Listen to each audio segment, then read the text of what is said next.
to where they're supposed to be going. But if they are acting as if they want to go further into the state, and this is not an okay person, then the person, they will say, all right, well, let's either say he's not expecting you. That's a code word. That tells a person either behind, up in the tree, hidden, or else hidden further back. They radio ahead and they say, unexpected visitor. At that point, everyone has been trained to pick up and leave immediately within 5 minutes. No traces of the activity. So this is some of the methods they go through so you don't get caught. I know that you wrote an article about why the occult doesn't get caught, and that's pretty specific. I mean, you have so much stuff here, and we can't get into it all in 2 hours. So please pick and choose what you think is most important. But I found that to be interesting, why the cult doesn't get caught. Is there anything in just a brief time you could explain to us that? Well, their security, their money, their influence. Some of these people even own newspapers. Imagine trying to get a article published, disclosing. There's a lot of reasons why they don't get caught, because that's the first thing people ask. But then my next question is, how many child pornographers are out there that the police have been chasing for years and have never found or caught? Correct. And they're not even members of a secret organization. They're just trying to hide, So when now you think about, okay. Yeah. You are a mid-level person in this organization, a head trainer. We're going to get into those specifics in the next hour. But, what did you learn about the infiltration of this group into all of our different areas of government, media? They're basically at the high levels of most of our financial institutions also, correct? Yeah. And that is a great way to pursue their goal. And I guess I got to ask you this: how come things are moving a little bit faster in America now? I remember back in the '80s when I was confronted with this. When I came back home, I didn't really see this kind of New World Order movement, all this different symbolism that you see now. What is going on, just for our listeners, right now? Why are things stepped up since 9/11? I believe it's because they can see the fulfillment of their goal of. See, I'm going to sound very cynical now, and please forgive me for this, but see, their goal is to rule the world, and personally, I believe that they do. It's just not open yet. And they see now preparing people for when they disclose it themselves openly. Does that mean that they can't be stopped? I believe they could. I believe they take a miracle because of the amount of infiltration I've seen at all levels of society and the world.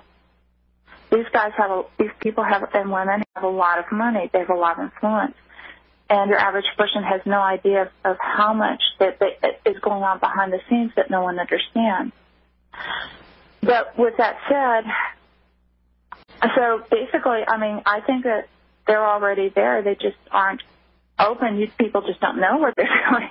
If they did, I think the average person would be horrified to know how much is going on behind the scenes that people really don't know.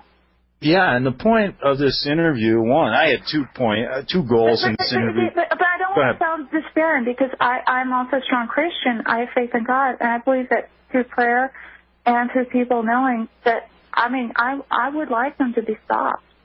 I just don't know at this point, how do you take on the financial institutions of the world, the major oil enterprises of the world? That's the question. Yeah, it's a difficult question. Now, you're in the mid-level of this group. You worked your way up to a head trainer, correct? Yeah. Now, what did you learn? Before we get into the specifics, you outline in some of your writings the big money-making, the ways this group makes its money. Can you go over and outline some of those methods? Again, if you can think of an illegal activity, they're probably involved at some point. Maybe not overtly at the point of where the actual money is first changing hands. But when you have child pornography, prostitution, white slavery, gun running, gambling, then at some point where the money is changing hands, buffered by about 4 layers of people, there's going to be probably someone from the Illuminati involved at that point. These guys have their fingers in everything. Now, go ahead. but they also use legitimate means. They launder the money. I mean, when you have a lot of money, you have to do something with it. And so what they'll call, these men don't come in and say, hi, I'm a member of the Illuminati and I want to, run your bank. But what they'll do is they'll quietly come in and become a quiet investor, start buying up shares. And over a period of maybe almost a lifetime, they will get a controlling interest in the bank. Or else become a very, and maybe in their son's lifetime, because that's the other thing about the Illuminati. The Illuminati do not see it as it must happen now in my lifetime. These people have goals that last for a century or 2 centuries. They're very, very patient. And that's why the specific training of the children is so important, correct? Yes. Yes, it's to teach you patience. Everyone knows growing up in the group, they know that we may not see the coming order disclosed or open or revealed in our lifetime, but our children or our grandchildren may. So they will spend their entire life trying to bring about the goals of the organization. Incredible. So now you're in the mid-level, and I can see now where they use this programming techniques, the different mind control techniques. Yeah. We had a minute before the break, just kind of what our interest about how you, what your specific role was. Well, they did a lot of what you might call human experimentation, and they had a lot of research protocols going on. So one thing I did was to supervise the research going on. I was teaching the younger trainers and head trainers how to do things more efficiently, how to do their job well, but also reviewing their research reports for errors or problems. Eventually, I became kind of a consultant. If a problem occurred or if they didn't know how to install something or if they needed assistance, I would help them with problem solving as well. Okay, Svali, I'm going to have to take a break. We'll be back in 3 minutes. We'll continue. One thing I find interesting, Svali, is, in the media, I'm not going to name names or anything else. I don't have any specific information, but I find it interesting doing some background checks, and a lot of the top media people in our country, they all come from these very wealthy families. And, that's not the typical MO for a journalist. A journalist is somebody, grows up on the street, wants to talk to people. I mean, I can think of Jimmy Breslin, guys who never went to college, didn't know how to type, and just got in there and took their tie off and started writing stories. But, as you look at the media now, these are all these silver spoon kids growing up with silver spoons. I find that quite interesting. How deeply infiltrated, from your knowledge, are they in our media? Wow. I do know fairly deeply. I remember that when I was in San Diego, on Leadership Council during meetings, they would laugh about how people had no idea of how much they were being influenced and didn't even know it. They found that kind of amusing, which is, that's the mindset of people in the group. They're like, the sheep has no idea that they're being led by the moon. And They find it amusing because they show it as evidence of this. I'm sorry, I'm just describing what they say. I don't agree with it now, but they saw it as evidence of the stupidity of the average person, that they have no idea.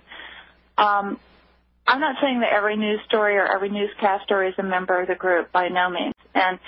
But they specifically do teach and train and educate children that show an aptitude for the media, because they want that. And if a person has a bright, charismatic personality and presents well, then that's just that child will go into that if they have the verbal communication and other skills required.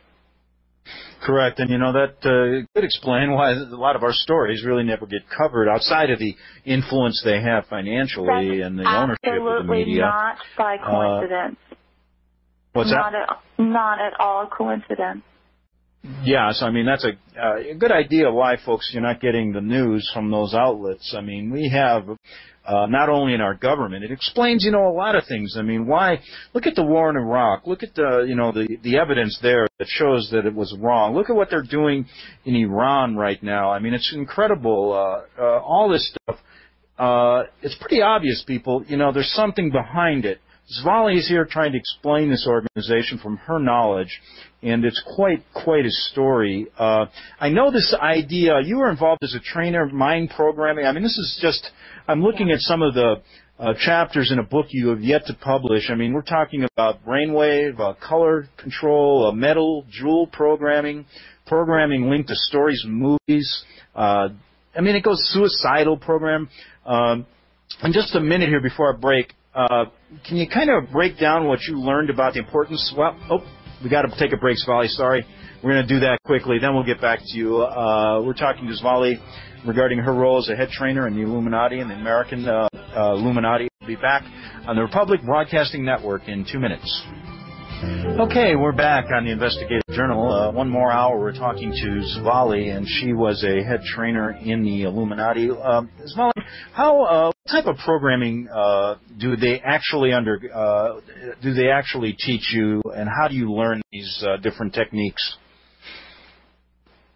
Well, you're taught from childhood on. My own training in how to be a programmer was very young. I was mentored by another programmer at the age of 5 by a doctor at George Washington University. And he not only did he do the programming on me, but he also taught me how to do it to others. The types of programming, again, that could be a whole 10-hour segment to go into depth. Just briefly, from the time a child's an infant, all through their life, basically, they're tested, they're profiled. The trainers can create a psychological profile, and then they update it frequently. And basically, they're trying to install in the child the ability to obey, loyalty to the group, and the ability to do their job within the group. Now, those jobs vary in complexity. I mean, you may have, on one side, a child trained to be a prostitute. On the other end, you may have a child trained to become a governmental figure, which is a lot more complex programming. But as long as the loyalty to the group is instilled first, and that's the first and foremost programming always installed, then no matter what their eventual role is, they will remain loyal, and that becomes their first loyalty. Whatever nation, whatever their public role in life is, their first and foremost loyalty will be to the group and to serve its goals. Whether they know, a lot of times the goal there too is to be able to help the child create that complete division between their day role and their night role. So a pleasant, charming, wonderful, kind person in the daytime could be an absolutely cold, ruthless person at night or during the day. You know, it's also during the day they do it. You may have a housewife with children who goes out and completes a courier job for the group, and no one would ever suspect her. This frumpy-looking little housewife with a baby in a car seat is actually carrying some valuable documents. Or again, I mean, the first and foremost, though, is they want to instill loyalty, and they want to discourage people from questioning orders. They really don't want you questioning that, and they want you to obey their directives. And should people show signs of not doing that, then they go in for tips. Actually, people are being programmed all through their life. We used to call them tune-ups, and it's a lifelong process for members of the group. So, we have a minute here before our break, and then we'll get back and get in depth in some of these areas. But what went wrong with you? I mean, the dropout rate probably is very low, considering the training. But what went wrong with you? They somehow missed something. When I was very young, I absolutely believed in the goals of it. You never saw a more loyal group member. I thought that they were saving the world. I thought that they were doing a wonderful thing. But the older I got, I started to see the methods that were being used were so wrong, and that the end did not justify the means. I became increasingly cynical, partly because I saw what I was doing to people. I was lying to them. I was manipulating them. I was telling them things that weren't true. And I remember questioning this, thinking, I was told lies as a child too then. I was manipulated. And finally, things like that, you start to question as an adult the things you believe. All right, we're gonna take a break, Svali. We'll be back in 3 minutes on the Republic Broadcasting Network.